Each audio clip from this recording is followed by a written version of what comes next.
Assalamualaikum warahmatullahi wabarakatuh. Perkenalkan, nama saya M. Sulfater Saputra dari kelas 1D, NIM 20024061127, Program Studi Agroteknologi, Fakultas Pertanian, Universitas Cokro Aminoto Palopo. Baiklah, dalam kesempatan kali ini saya akan menjelaskan sedikit beberapa materi. Yang pertama, paragraf. Paragraf merupakan sebuah kumpulan dari kalimat-kalimat yang berisi tentang suatu ide pokok atau gagasan utama.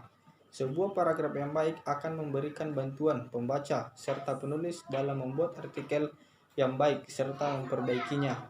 Unsur paragraf ada beberapa. Yang pertama, topik atau gagasan utama. Yang kedua, kalimat utama. Yang ketiga, kalimat pendukung. 4, transisi. Dan yang kelima, penegas. Syarat paragraf ada beberapa, antara lain kesatuan. Yang dimaksud kesatuan yakni yaitu suatu paragraf harus dibangun dengan satu pemikiran yang jelas. Dan yang kedua, kepaduan. Kepaduan terwujud dari hubungan kompak antara kalimat pembentuk paragraf. Dan yang ketiga, kelengkapan. Suatu paragraf dikatakan lengkap jika berisi kalimat-kalimat penjelas yang cukup untuk menunjang kalimat pokok. Fungsi paragraf berfungsi untuk memudahkan dalam pengembangan topik karangan ke dalam suatu unit pemikiran yang lebih kecil.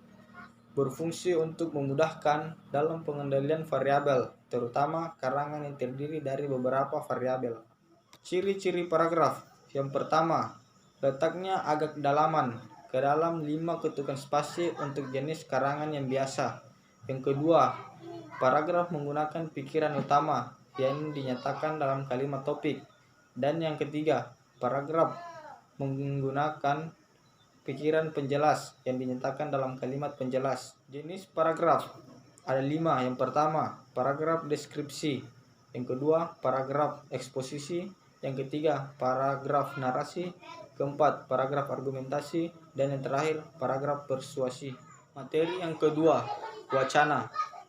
Pengertian wacana. Wacana merupakan kesatuan makna antar bagian di dalam suatu bangun bahasa.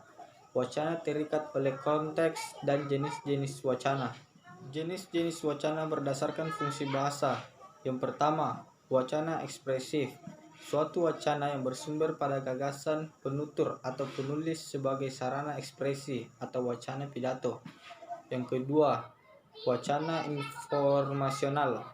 Wacana bersumber pada pesan atau informasi. Contohnya, wacana berita dalam media massa. Wacana estetik, wacana yang bersumber pada pesan dengan tekanan keindahan pesan. Contohnya, wacana puisi dan lagu. Dan yang ketiga, wacana direktif, yaitu wacana yang diarahkan pada tindakan atau reaksi dari mitra tutur atau pembaca. Unsur wacana ada beberapa. Yang pertama, teks dan konteks. Yang kedua, implikatur. Yang ketiga, presuposisi. Yang keempat, referensi. Kelima, inferensi. Dan yang terakhir, konteks wacana. Materi yang ketiga, kerangka karangan. Pengertian kerangka karangan. Kerangka karangan ialah suatu rencana yang teratur mengenai sebuah pembagian dan penyusunan suatu gagasan.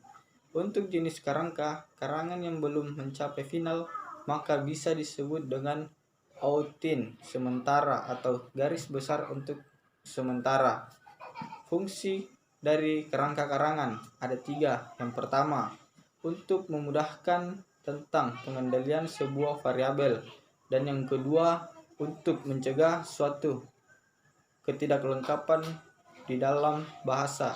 Yang ketiga, untuk mencegah sebuah pengulangan pembahasan sebuah ide. Manfaat dari kerangka karangan. Yang pertama, untuk menghindari penggarapan sebuah topik hingga 2 kali bahkan lebih.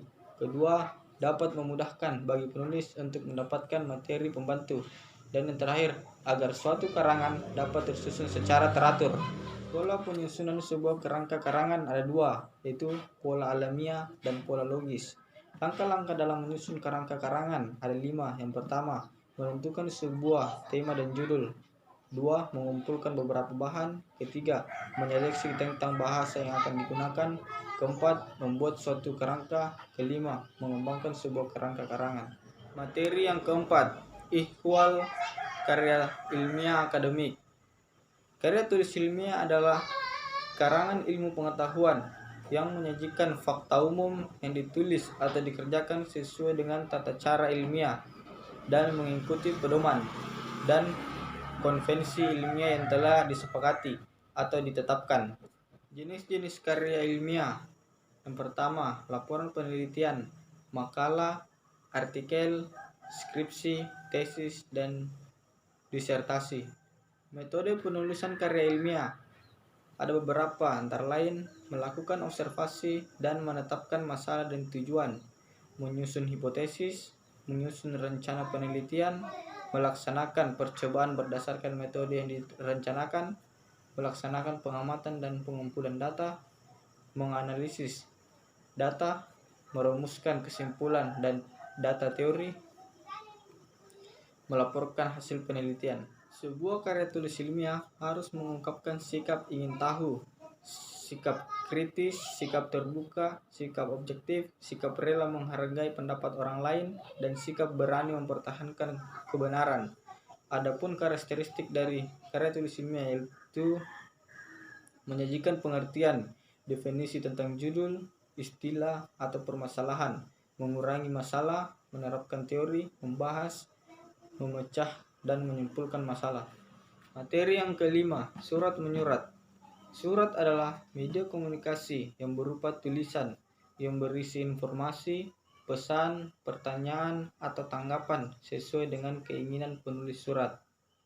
Fungsi surat sebagai alat komunikasi, sebagai wakil penulis, sebagai alat untuk penghemat waktu, tenaga, dan biaya, sebagai bukti tertulis.